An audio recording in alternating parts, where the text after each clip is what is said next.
సర్వశక్తుడైన యేసుక్రీస్తు ప్రశస్త నామంలో మీకు అందరికీ శుభాభివందనాలు తెలియపరుస్తున్నాను. రీసెంట్గా ఒక వ్యక్తి ఈ ప్రపంచంలోకి వచ్చి ఒక విషయాన్ని చెప్పినప్పుడు ప్రపంచవ్యాప్తంగా గలిబిలి ప్రారంభించబడింది. ఎస్పెషల్లీ ముస్లిం మతంలోనూ అదేవిధంగా క్రిస్టియానిటీలోనూ కూడా గొప్ప గలిబిలికి కారణమైంది. ఏంటని ఆలోచన చేస్తే ఆ వ్యక్తి వచ్చి ఏ వ్యాఖ్యలు చేశాడో ఆలోచన చేస్తే from now on I'm everything to Christians and Muslims అని మాట్లాడాడు. వాస్తవానికి ఖురాన్లో మనం చూస్తున్నప్పుడు హదీసులు చెప్తున్నటువంటి విధానాల ప్రకారము ఇస్లాంలో ఇమాం మహదీ అనేటువంటి ఒక వ్యక్తి గురించి వారు చాలా విషయాలు చెప్తుంటారు. చాలా ప్రముఖమైన వ్యక్తి అని చెప్తారు. అంత్యదినాల్లో ఇమాం మహదీ అనేటువంటి వ్యక్తి వచ్చి శాంతిని నెలకొల్పుతాడు. ప్రపంచంలో గలిబిలు ఉన్నప్పుడు, ప్రపంచంలో అశాంతి ఉన్నప్పుడు, అరాచకత్వం పెరిగిపోయినప్పుడు, గందరగోళ పరిస్థితులు పెరిగిపోయినప్పుడు, దుర్మార్గత పెరిగినప్పుడు ఇమాం మహదీ వచ్చి వాటన్నిటి కూడా సెట్ చేసి శాంతిని నెలకొల్పుతాడని ముస్లిమ్స్ నమ్ముతారండి. వాస్తవానికి ఈ వ్యక్తి వచ్చి ఏం చేశాడు, ఎటువంటి వ్యాఖ్యలు చేశాడో ఈ వీడియోలో చాలా క్లియర్గా మాట్లాడతాను. ఈ యొక్క వీడియో చూస్తున్నటువంటి అందరూ కూడా కలవరానికి లోనవద్దు. ఈ యొక్క విషయాలు ఆల్రెడీ జరుగుతాయనే దేవుని వాక్యం స్పష్టంగా తెలియజేస్తూ ఉంది. బైబిల్ గ్రంథంలో మత్తయి సువార్త 24వ అధ్యాయంలో యేసుక్రీస్తు ప్రభువారు తన శిష్యులకు ఈ ప్రపంచానికి చెప్పిన మాటలు ఏంటో తెలుసా?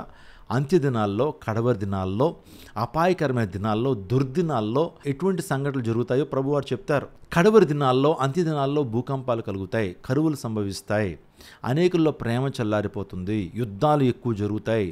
అంత మాత్రమే కాకుండా అనేకమైన రోగాలు విస్తరింప చేయబడుతుంటాయి, ప్రజల్లో జ్ఞానం అధికమవుతుంది, ప్రజల్లో అక్రమం విస్తరింప చేయబడుతుంది, తద్వారా ప్రేమ చల్లారిపోతుంది అని మాట్లాడుతూ ఈ రాజసువార్త సకల జనులకు సాక్షాత్కారమై వినిపించబడుతుంది. అన్నిటికంటే ప్రాముఖ్యంగా చెప్పాడు అబద్ధ క్రీస్తుల గురించి ఆయన మాట్లాడారు, అబద్ధ బోధకుల గురించి మాట్లాడారు. మీ విశ్వాసంతో ఆడుకునేటువంటి మత ప్రబోధకులు, అబద్ధ బోధకులు మీ దగ్గరికి వస్తారు. వారి విషయంలో జాగ్రత్తగా ఉండండి. గొర్రెతోలు కప్పుకున్న తోడేళ్ళు మీ దగ్గరికి వస్తారు. ఆ తర్వాత బిలాము బోధలు మీ దగ్గరికి వస్తాయి, నికోలాతు బోధలు మీకు వస్తాయని ప్రభువారు చాలా క్లియర్గా అంత్యదినాల్లో జరిగిన సంభవాల గురించి ఆయన కొన్ని విషయాలు మత్తయి సువార్తలో ఆయన మాట్లాడారు. శ్రేష్టమైన సమయంలో మనం దీన్ని ఎలా తీసుకోవాలి?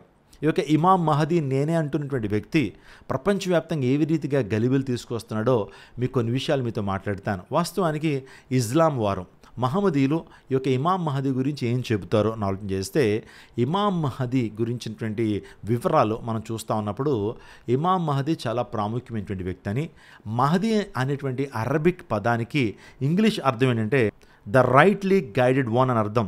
దేవుడు చూపించిన మార్గంలో నడిచేవాడు. ఇంకో మాటలో చెప్పాలంటే దేవుని మార్గంలో ప్రజలను నడిపించేటువంటి ఒక దైవిక శక్తి అని వారు నమ్ముతారు. ఇస్లాం మతంలో 2 శాఖలు ఉంటాయి. ఒకటి సున్నీ ముస్లింలు, షియా ముస్లింలు. ఈ షియా ముస్లింలు ఏమంటారంటే ఈ యొక్క ఇమాం మహదీ అనేటువంటి వ్యక్తి 12వ నాయకుడిగా భావిస్తారు.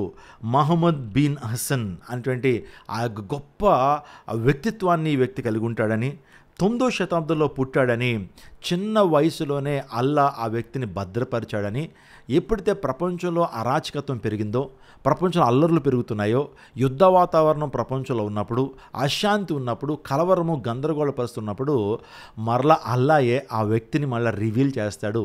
ఆ వ్యక్తి బతికే ఉన్నాడని షియా ముస్లింలు నమ్ముతారు. అదే రీతిగా సున్నీ ముస్లిమ్స్ ఏమని నమ్ముతారంటే ఇమాం మహమ్మదీని గొప్ప నాయకుడిగా భావిస్తారు. మహమ్మద్ బిన్ అబ్దుల్లా అని ఆ వ్యక్తిని భావిస్తారు. హదీసులు చెబుతూ ఉంటారు ఈ వ్యక్తి చాలా ప్రాముఖ్యమైనటువంటి వ్యక్తి, నిజంగా ఈ వ్యక్తి వచ్చాడు అంటే యుగాంతం జరుగుతుంది.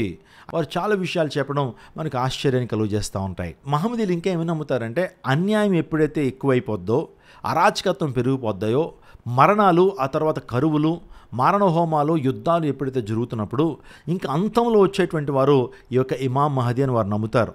ఈ బ్రింగ్స్ జస్టిస్ అని నమ్ముతారు. ఈ వ్యక్తి న్యాయాన్ని తీసుకొస్తాడు, ఈయన సక్రమైన న్యాయ పరిపాలన అందిస్తాడని వారు నమ్ముతారు. ఇంకా అంత్యదినాల్లో ప్రపంచం గందరగోళ స్థితిలో ఉన్నప్పుడు ఒక నాయకుడు లేస్తాడు, ప్రపంచ శాంతిని తీసుకొస్తాడని వారు నమ్ముతారు. హదీసులు చెప్పిన విషయం ఏంటంటే ఇమాం మహదీ వచ్చే సమయంలో ప్రపంచంలో యుద్ధాలు, కరువులు, హత్యలు, మారణహోమాలు, మానభంగాలు, హింస చెలరవుతుంది. అనేక మంది క్రీస్తు నమ్ముకున్నటువంటి వారు, దేవాన్ని నమ్ముకున్నటువంటి వారు శ్రమల పాలు చేసి చంపబడదురు, హతసాక్షులు పెరుగుతారని వారు హదీసులు చెప్పడం మనకు నిజంగా ఆశ్చర్యాన్ని కలుగజేస్తుంది. వారు ఇంకొకటి ఏమి నమ్ముతారంటే అంత్యదినాల్లో, కడవరి దినాల్లో దజ్జల్ అనేటువంటి ఒక వ్యక్తి వస్తాడు. ఆ వ్యక్తి భయంకరమైన రీతిలో ప్రజల్ని మోసం చేస్తాడు. మొదట చాలా మంచివాడిగా, మంచి పరిపాలన అందించేటువంటి వ్యక్తిగా, న్యాయ పరిపాలన అందించేటువంటి వ్యక్తిగా, నేను గొప్ప లీడర్ని, శాంతి కాముకుడిని అని చెబుతూ దజ్జల్ ఏం చేస్తాడంటే ప్రజలందరినీ తన వైపుకు త్రిప్పుకుంటాడు. ప్రజలందరినీ కూడా తన వైపుకు త్రిప్పుకుని వారిని పరిపాలించడం మొదలు పెడతాడు. ఆ టైంలో ఇమాం మహదీ అనేటువంటి ఈ వ్యక్తి అతనితో పోరాటం చేస్తాడు. ప్రజల్లో ఒక అవేర్నెస్ తీసుకురావడానికి కోసం ప్రయత్నం చేస్తాడు. కానీ ప్రజలు ఆ యొక్క దజ్జల్ని నమ్ముతారు. అదే టైంలో ఈసా అనేటువంటి గొప్ప దేవుడు అంటే యేసుక్రీస్తు ప్రభువారు అదే టైంలో ఆయన దిగొస్తారు. పరలోక రాజ్యం నుంచి ఆయన దిగి వచ్చి ఇమాం మహదీ ఆ తర్వాత ఈసా ఇద్దరూ కలిపి శాంతి స్థాపన చేస్తారు. ఆ గజ్జల్ని ఏం చేస్తారంటే సంహరిస్తారు. ఈటితో యేసుక్రీస్తు ప్రభువారు ఆ వ్యక్తిని చంపిన తర్వాత ఇద్దరు కూడా శాంతి స్థాపన చేస్తారు. ఇద్దరు కూడా శాంతి పరిపాలన ప్రారంభిస్తారని మనము హదీసులు చెప్పినటువంటి వివరాల ప్రకారం తెలుసుకోగలుగుతాం. దజ్జల్ అనేటువంటి వ్యక్తి ఎవరు అని ఆలోచన చేస్తే బైబిల్ గ్రంథంలో యాంటీ క్రైస్ట్ అని మనం అంటుంటామే. అంత్యక్రీస్తు ఈ లోకానికి వస్తాడు. అనేక మంది యూదుల్ని, అనేక మంది ప్రజల్ని మోసగించి నేనే క్రైస్ట్నని మోసగిస్తాడు. అనేక మంది మోసగించబడతారు. ఎప్పుడైతే దేవాలయానికి నిషిద్ధమైన వస్తువు, దేవాలయానికి అపవిత్రమైనటువంటి వస్తువులు తీసుకెళ్ళినప్పుడు యూదులు గమనిస్తారు, ఈ వ్యక్తి మా మెస్సియా కాదు, ఈ వ్యక్తి మా క్రీస్తు కాదు, ఈ వ్యక్తి గొర్రెతోలు కప్పుకున్న తోడేలు అని తెలుసుకుని వారు రిలేషన్కి వస్తారు. ఈ విషయాలని కూడా హదీసులు చెప్పటం మనం వింటూ వస్తున్నాం. ఇప్పుడు ఏం జరుగుతుందనంటే ఒక వ్యక్తి ఈ ప్రపంచంలోకి బయలుదేరి నేనే ఈ యొక్క ఇమాం మహదీని, నేనే క్రీస్తును, నేనే పోప్ని, మీరు నా యందు విశ్వాసం ఉంచండి, నేనే న్యాయ పరిపాలన జరిగిస్తాను, నేను ఒక న్యాయ రాష్ట్రాన్ని ప్రారంభిస్తాను, మీరు నాకు అనుచరులుగా ఉండండి అని క్రైస్తవులను కలవరపెడుతున్నాడు, మహమ్మదీలను కలవరపెడుతున్నాడు, యూదులను కలవరపెడుతూ ఈ యొక్క సంచలనాత్మకమైనటువంటి స్టేట్మెంట్స్ ఆ వ్యక్తి చేస్తున్నాడు. ఎవరు ఆ వ్యక్తి అని ఆలోచన చేస్తే ఆ వ్యక్తి ఏమేమి క్లెయిమ్ చేస్తున్నాడు అని ఆలోచన చేస్తే ఈ వ్యక్తి పేరు అబ్దుల్లా అషీమ్ అబ్ అల్ సాదిక్ అనే వ్యక్తి నేనే మహదీ అని చెప్తున్నాడు. దేవుడు నియమించిన ఆధ్యాత్మిక నాయకుడిని ప్రకటించుకుంటా ఉన్నాడు. అంత మాత్రమే కాదు, తను చేస్తున్న ప్రసంగాల్లో ప్రాముఖ్యంగా చూస్తే జనవరి 23వ తారీఖున 2015వ సంవత్సరంలో సౌదీ అరేబియా రాజు చనిపోయారు. ఆయన పేరేంటి అబ్దుల్లా. ఆయన మరణించినప్పుడు ఈ వ్యక్తి ఏం చెప్తున్నాడంటే మహమ్మద్ ప్రవక్త చెప్పిన ప్రవచనము ఇక్కడ నెరవేర్చబడింది. ఆ తర్వాత మహదీని అల్లాయే లేపుకున్నాడు. ఆ అల్లా లేపుకున్నటువంటి మహదీని నేనే అనే వ్యక్తి క్లెయిమ్ చేసుకుంటున్నాడు. ఈ యొక్క మహదీ అని పిలిపించుకున్న అబ్దుల్లా ఏం చెప్తున్నాడనంటే న్యాయ పరిపాలన రాష్ట్రం గురించి మాట్లాడుతున్నాడు. పాలనలో న్యాయము, శాంతి, నిజంగా యుద్ధాలు లేనిటువంటి రాజ్యము, అక్రమం లేనిటువంటి రాజ్యము, అన్యాయం లేనిటువంటి రాష్ట్రము నేను ప్రారంభించబోతున్నాను.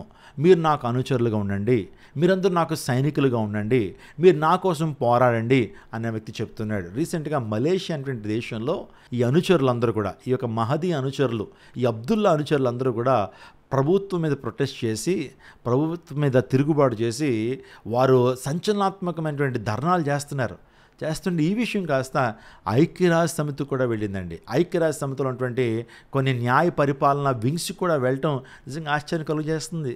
ఇది గ్లోబల్ ఇష్యూ అయిపోతూ ఉంది. అనేక దేశాలు ఉన్నటువంటి వారు ఈరోజున క్రైస్తవులు నమ్మేస్తున్నారు, ఆ తర్వాత ఇస్లాంలు నమ్ముతున్నారు, యూదులు కూడా ఈ వ్యక్తి ఒక న్యాయ పరిపాలన అందిస్తాడు అని చెప్పేటువంటి ఈ వ్యక్తి ఒక న్యాయ పరిపాలన అందిస్తాడని అందరూ కూడా నమ్ముతున్నారు. పౌరసత్వ ధృవీకరణ పత్రాలు కూడా ఇస్తూ ఉన్నాడు.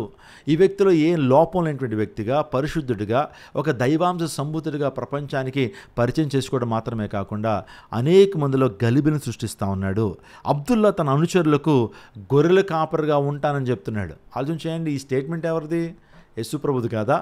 నేను గొర్రెలకు మంచి కాపరి తన గొర్రెల కొరకు ప్రాణం పెడతాడు అని దేవుని లేఖనం సెలవిస్తుంటే క్రైస్తవును మోసం చేయడానికి నేను గొర్రెల కాపరిని, నేను మీకోసం ప్రాణం పెడతాను, మీకోసం నేను రక్తం కారుస్తానని మాట్లాడటం చాలా విడ్డూరంగా అనిపిస్తున్నాయి. అంత మాత్రమే కాకుండా అబ్దుల్లా హఫీజ్ వారి యొక్క అనుచరులని ఒక మాట అంటున్నాడు. ఏంటంటే నేను దేవుని న్యాయరాష్ట్రాన్ని స్థాపిస్తున్నాను కాబట్టి మీరందరూ నా యొక్క సైన్యంలో సైనికులుగా ఉండాలని వారిని ఆదేశిస్తూ యేసయ్య మాటలనే ఉదహరిస్తూ మంచి కాపరిని మాట్లాడుతూ ఉన్నాడు. దైవిక రాష్ట్రం గురించి మాట్లాడుతూ ఉన్నాడు. చాలామంది ముస్లింలని శాంతి నెలకొల్పడానికి వచ్చినటువంటి చాలామంది ముస్లింలు కూడా ఈ వ్యక్తి శాంతిని నెలకొల్పడానికి వచ్చిన మహదీ అని మాట్లాడటం చాలా విడ్డూరంగా అనిపిస్తుంది. ఈ మాటలన్నీ వింటున్నప్పుడు మీకు ఏమనిపిస్తుంది? మనం అంత్య దినాల్లో ఉన్నాం, కడవరి దినాల్లో ఉన్నాం. యేసుప్రభు వారు చెప్పినటువంటి మాట అక్షరాలు నెరవేర్చబట్టలేదా? నేనే క్రీస్తుని, నేనే శాంతి స్థాపన చేస్తాను. ఈ వ్యక్తి ప్రాముఖ్యంగా క్రైస్తవుని ఏ విధంగా మోసం చేస్తాడంటే, యేసుక్రీస్తు ప్రభు వారు తన యొక్క శిష్యుడైన పేతురుని ఎంపిక చేసుకున్నాడు తన యొక్క రాజ్య స్థాపన చేయడానికి. ఆ తర్వాత మహమ్మద్ ప్రవక్త వచ్చాడు.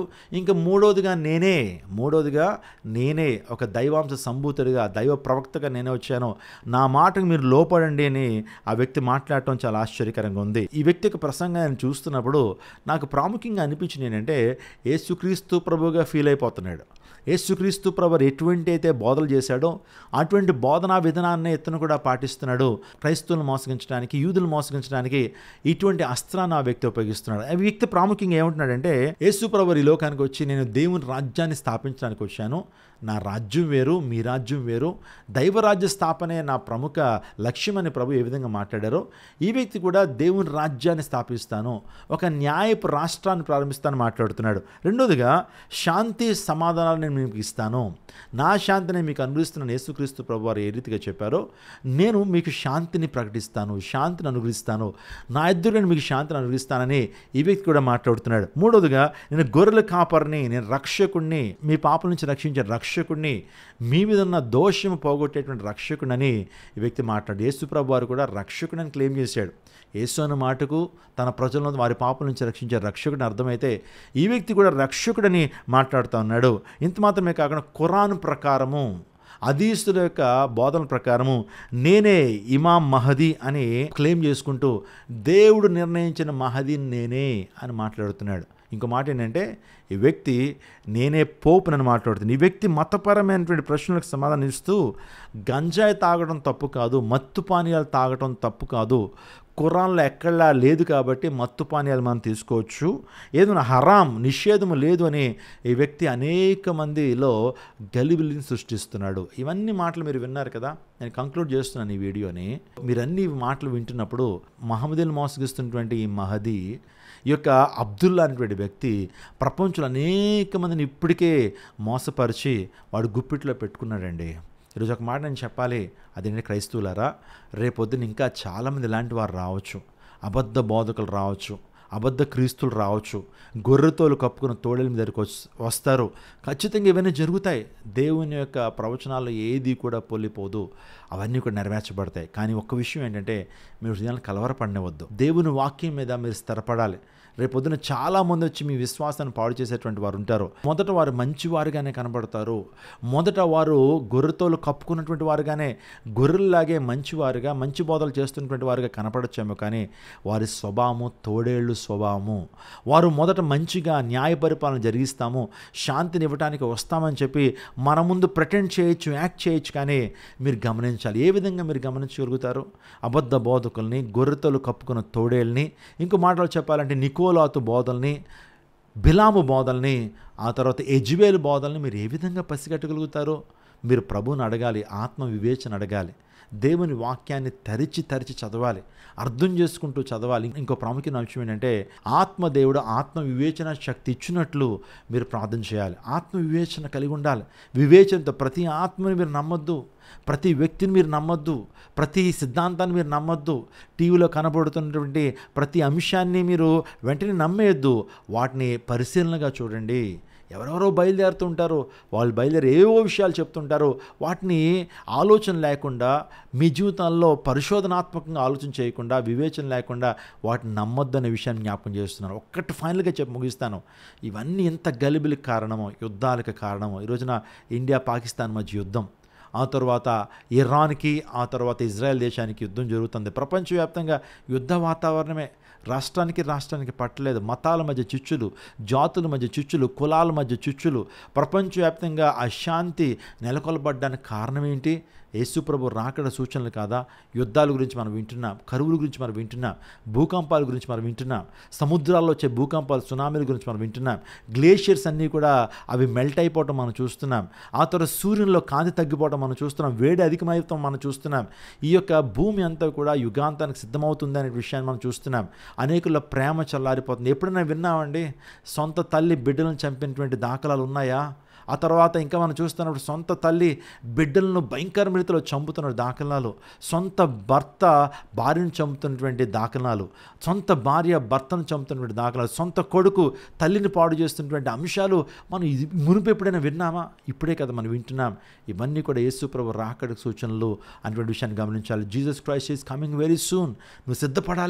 నువ్వు సిద్ధపడాలి, నువ్వు రక్షణ పొందాలి, మారుమనసు పొందాలి, నీ యొక్క జీవితాన్ని ప్రభువుకు సమర్పించి రెండవ రాకడకు సిద్ధమవ్వాలనే విషయాన్ని ఇవన్నీ విషయాలు మనకి చెబుతూ ఉన్నాయి. కాబట్టి మహదీ నేనేం చెప్తున్న వ్యక్తిలో వాస్తవం లేదు.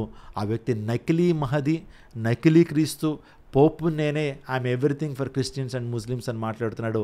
ఆ వ్యక్తి ఒక నకిలీ అనే విషయాన్ని మీకు జ్ఞాపకం చేస్తూ ఈ యొక్క సందేశాన్ని, ఈ యొక్క వీడియో నేను ముగిస్తున్నాను. God bless you. God bless our India.